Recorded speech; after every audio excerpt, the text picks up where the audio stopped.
محرم کا چاند نظر آتے ہی ایک سوال ہر ذہن میں آتا ہے، کربلا کیوں ہوئی؟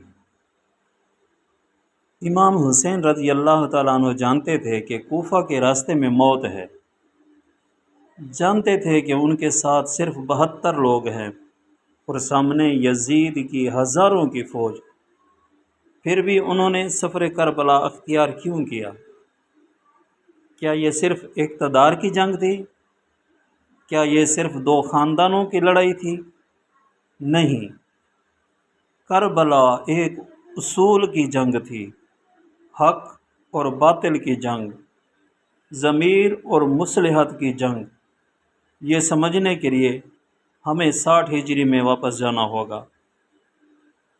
60 ہجری، دمشق کا شہر، امیر معاویہ رضی اللہ تعالیٰ عنہ بستر مرگ پر ہیں،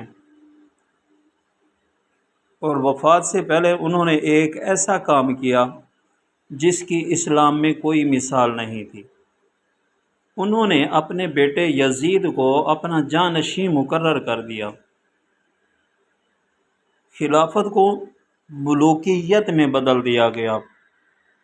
یزید کیسا حکمران تھا؟ تاریخ بتاتی ہے وہ شراب پیتا تھا، شکار اور کھیل کود میں مشغول رہتا تھا، دین کے احکامات کا کھلم کھلا مذاق اڑاتا تھا۔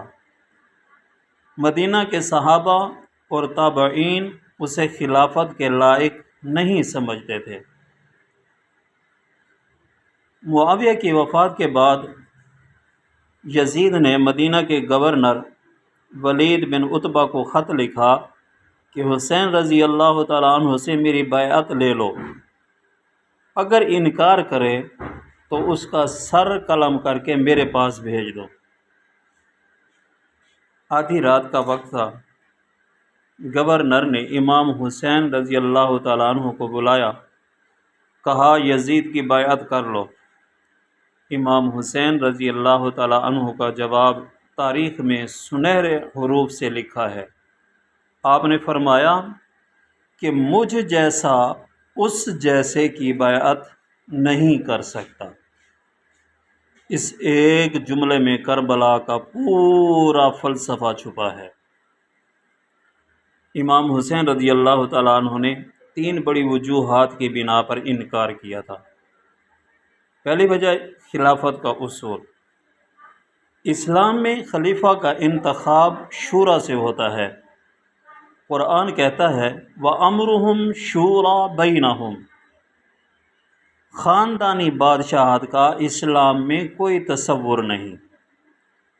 یزید کی ولی عہدی اس اصول کے خلاف تھی۔ اگر امام حسین رضی اللہ تعالیٰ عنہ بیعت کر لیتے تو اسلام میں ملوکیت ہمیشہ کے لیے جائز ہو جاتی۔ دوسری وجہ یزید کا کردار تھا۔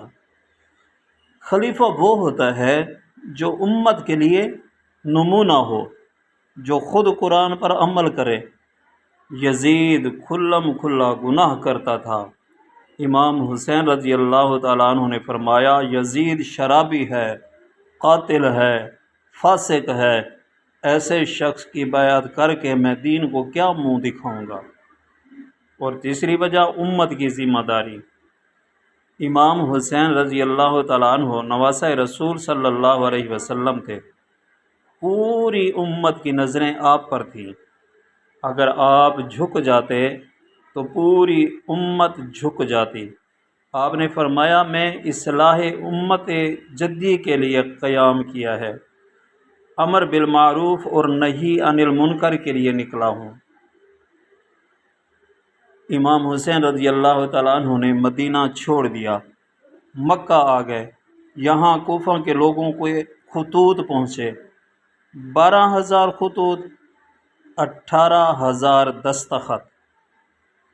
اے حسین آ جائیے، ہم آپ کی بیعت کے لیے تیار ہیں، یزید کا ظلم اب برداشت نہیں ہوتا۔ امام حسین رضی اللہ تعالیٰ عنہ نے اپنے چچا زاد بھائی مسلم بن عقیل رضی اللہ تعالیٰ عنہ کو کوفہ بھیجا۔ مسلم رضی اللہ تعالیٰ عنہ نے لکھا کہ 18,000 لوگوں نے آپ کے ہاتھ پر بیعت کر لی ہے، تشریف لے آئیے، لیکن یہ دھوکہ تھا۔ یزید نے عبید اللہ بن زیاد کو کوفہ کا گورنر بنا کر بھیجا۔ اس نے دھمکی، لالچ اور قتل سے کوفیوں کو ڈرایا۔ مسلم بن عقیل رضی اللہ تعالیٰ عنہ کو شہید کر دیا گیا۔ امام حسین رضی اللہ تعالیٰ عنہ کو راستے میں خبر ملی۔ ساتھیوں نے کہا واپس چلیں، کوفہ والے بے وفا نکلے۔ امام حسین نے فرمایا اب واپسی کا راستہ بند ہے، آگے موت ہے، پیچھے ذلت ہے، اور حسین ذلت کی زندگی پر موت کو ترجیح دیتا ہے۔ 2 محرم الحرام 61 ہجری، کربلا کا میدان، یزیدی فوج کا سپہ سالار عمر بن سعد آیا۔ اس نے کہا یا بیعت کر لو یا جنگ کے لیے تیار ہو جاؤ۔ امام حسین رضی اللہ تعالیٰ عنہ نے 3 راستے دیے، مجھے واپس مدینے جانے دو، مجھے کسی سرحد پر بھیج دو جہاں میں جہاد کروں، مجھے خود یزید کے پاس دمشق جانے دو، میں اس سے بات کروں گا۔ عبید اللہ بن زیاد نے تینوں شرطیں مسترد کر دیں، کہا صرف ایک ہی شرط ہے کہ یزید کی بیعت کرو ورنہ جنگ۔ 7 محرم کو پانی بند کر دیا گیا، خیموں میں بچے پیاس سے بلک رہے تھے۔ 9 محرم کی رات امام حسین رضی اللہ تعالیٰ عنہ نے اپنے ساتھیوں کو جمع کیا، چراغ بجھا دیا، فرمایا یہ لوگ صرف مجھے قتل کرنا چاہتے ہیں، تم لوگ اندھیرے کا فائدہ اٹھا کر چلے جاؤ، میں تمہیں بیعت سے آزاد کرتا ہوں۔ کوئی نہیں گیا۔ سب نے کہا اے فرزند رسول، ہم آپ پر قربان، ایک جان کیا 1000 جانیں ہوتی تو بھی آپ پر نچھاور کر دیتے۔ 10 محرم الحرام امام حسین رضی اللہ عنہ شہید ہو گئے، سر کٹ گیا، خیمے جل گئے، لیکن یزید جیت کر بھی ہار گیا، حسین کٹ کر بھی زندہ رہے۔ کربلا کیوں؟ کیونکہ دین بچانا تھا۔ اگر امام حسین بیعت کر لیتے تو اسلام کا نام مٹ جاتا، یزید جیسے لوگ خلیفہ بنتے اور دین کو کھیل تماشا بنا دیتے۔ ضمیر زندہ رکھنا تھا۔ کربلا نے ہمیں سکھایا کہ تعداد نہیں دیکھتے، حق دیکھتے ہیں، باطل کے سامنے جھکتے نہیں۔ قیامت تک مثال چھوڑنی تھی۔ آج بھی جب کوئی ظالم کے سامنے کھڑا ہوتا ہے تو کہتا ہے کہ میں حسینی ہوں۔ علامہ اقبال کے ایک شعر کا مفہوم ہے، حسین نے کربلا کے صحرا پر لا الہ الا اللہ لکھ دیا، ہماری نجات کا عنوان لکھ دیا۔